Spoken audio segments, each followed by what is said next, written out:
chuẩn nương ơi hơi thằng cu hắc âu chân này hơiอุ่นใจจอมcô hắc còn tiếng trời lắng này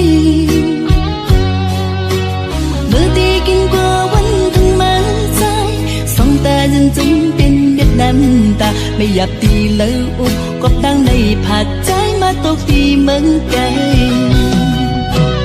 nhìn này lâu rồi hắc luang này đi bọc bữa khăn màn mừng khoan quan quăng cửa thì sau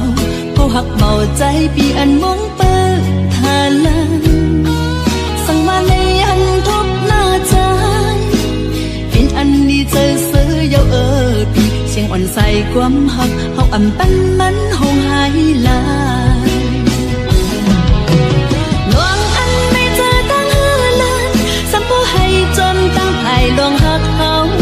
có âm yam con này phạt cô hắc dù má mi đi cây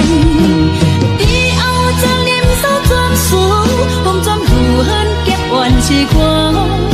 này phiêu môn trongใจdù chăm chơi cu kinh cu ra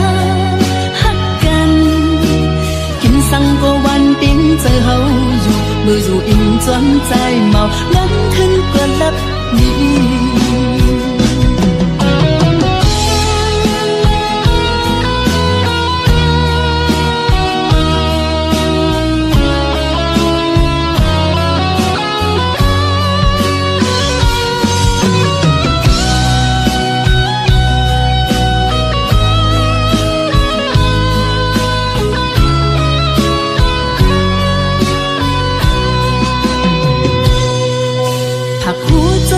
chuẩn nương ơi hơi thằng cu hắc âu chân này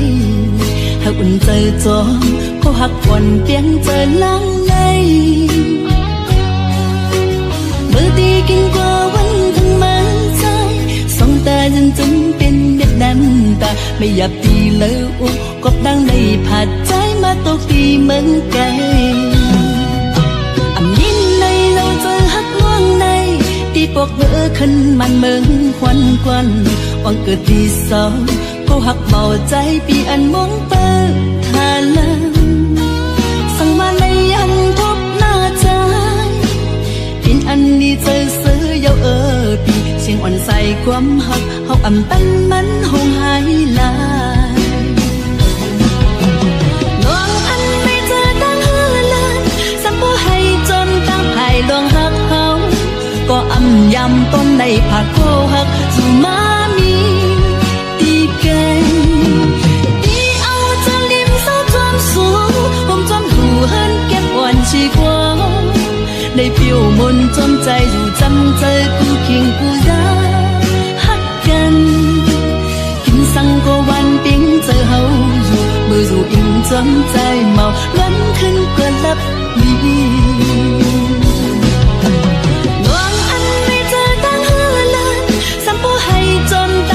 loang hắc hao có âm yam con này phạt cô hắc dù má mi đi cây đi ao trang niệm sao tròn xuống hôm tròn hù hơn kép oan chi qua này phiêu môn trongใจdù chăm chơi cu kinh cu ra hắc can kinh sang côวันtiếng chơi hậu dù mưa dù in trongใจmàu lắm thân qua lấp đi